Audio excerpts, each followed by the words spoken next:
నమస్తే, welcome to Jana Gana Mana. Telangana ప్రభుత్వం ఏదైతే రైతు రుణమాఫీని 100% అమలు చేస్తామని గత కొద్ది రోజులుగా చెప్పుకుంటా వస్తూ ఉంది. మరి ఇదే తరుణంలో ఎలక్షన్ల నేపథ్యంలో అయితే తెలంగాణ ప్రభుత్వం అసెంబ్లీ ఎలక్షన్లో రైతు రుణమాఫీ అమలు చేస్తామనేటువంటి ఒక హామీ అయితే తమ మేనిఫెస్టోలో ఇచ్చింది. 1,00,000 నుంచి 2,00,000 లోపు ఉన్నటువంటి రుణాలను మొత్తంగా మాఫీ చేస్తామని అయితే తమ మేనిఫెస్టోలో చెప్పడం జరిగింది. మరి ఇదే సందర్భంలో ఈ రోజు అనగా 18 జూలై సాయంత్రం లోపల 1,00,000 లోపు ఉన్న రుణాలని కూడా ఒకే దఫాలో మాఫీ కానున్నాయి. ఈ మేరకు ప్రభుత్వం ఇప్పటికే విధి విధానాలు ఖరారు చేసింది, నిబంధనలు కూడా విడుదల చేసింది. ఈరోజు 18 జూలై సాయంత్రంలోగా మొత్తంగా 1,00,000 రూపాయల లోపు ఉన్నటువంటి రుణాలు ఏవైతే ఉన్నాయో అవన్నీ కూడా మాఫీ కానున్నాయి. బ్యాంకర్లకు కూడా చాలా స్ట్రిక్ట్ ఆదేశాలు ప్రభుత్వం జారీ చేసింది. తాము విడుదల చేసినటువంటి రుణాలని కనుక వేరే వాటికి సంబంధించి మీరు జమ చేసుకున్నట్టయితే చాలా కఠినమైన చర్యలు తీసుకుంటామని కూడా ప్రభుత్వం ఇప్పటికే బ్యాంకర్లకు స్ట్రిక్ట్ ఆదేశాలు అయితే జారీ చేసింది.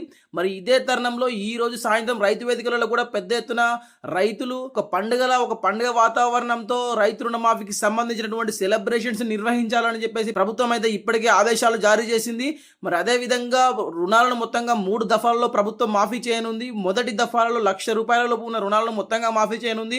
రెండవ దఫాలో 1,00,000 నుంచి 1,50,000 వరకు ఉన్న రుణాలు మాఫీ చేయనుంది. మరి అదేవిధంగా మూడో దఫాలో 1,50,000 నుంచి 2,00,000 లోపు ఉన్న రుణాలను కూడా ప్రభుత్వం మొత్తంగా మాఫీ చేయనుంది.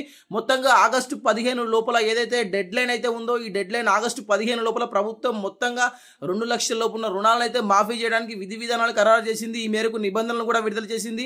ఈ రోజుతో మొదలవుతున్నటువంటి రుణమాఫీ ఏదైతే ఉందో ఆగస్టు 15తో ముగుస్తుంది. ఆగస్టు 15 వరకు 2,00,000 లోపు ఏవైతే రుణాలు ఉన్నాయో ఈ రుణాలు కూడా మొత్తంగా మాఫీ కానున్నాయి. మరి ఇదే తరుణంలో రానున్న రోజులలో ఈ సంవత్సరం 11వ నెలలో హర్యానాలో అటు మహారాష్ట్రలో కూడా ఎలక్షన్లు జరిగే అవకాశం ఉంది. మరి ఈ ఇంపాక్ట్ ఏదైతే కర్ణాటకలో గెలిచిన తర్వాత తెలంగాణ ప్రభుత్వం అక్కడ ఉన్నటువంటి ప్రభుత్వం ఇచ్చినటువంటి కొన్ని హామీలను తీసుకొని ఇక్కడ తెలంగాణలో కూడా ఒక మేనిఫెస్టో అయితే రూపొందించడం జరిగింది.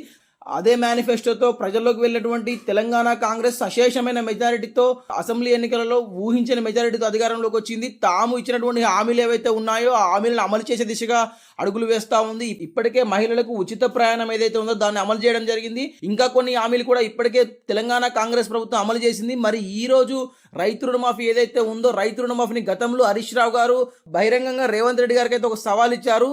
కాంగ్రెస్ ప్రభుత్వం కనుక రుణమాఫీ చేస్తే హరీష్ రావు గారు రాజీనామా చేస్తామని ఒక సవాల్ అయితే రేవంత్ రెడ్డి గారికి అయితే ఆ రోజు ఇవ్వడం జరిగింది. మరి ఇదే సవాల్ను స్వీకరించినటువంటి రేవంత్ రెడ్డి గారు ఆగస్టు 15 లోపు రుణమాఫీ చేస్తామని కరాఖండిగా తేల్చి చెప్పినటువంటి విషయం అయితే మనం చూసాం. మరి 18 జూలై ఈ రోజు మొదలవుతున్న రుణమాఫీ ఏదైతే ఉందో ఇది ఆగస్టు 15 లోపు దాదాపు 2,00,000 లోపు ఉన్న రుణాలన్నీ కూడా మాఫీ కానున్నాయి.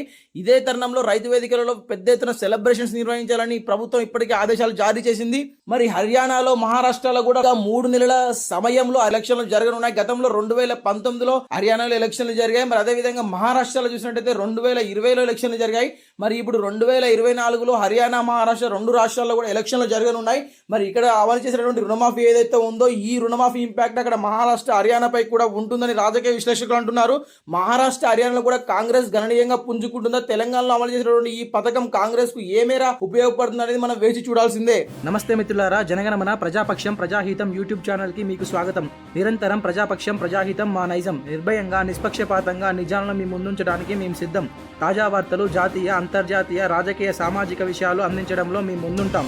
ఆదరిస్తారని, అభిమానిస్తారని, సహాయ సహకారాలు అందిస్తారని కోరుకుంటూ please do like, share and subscribe Jana Gana Mana.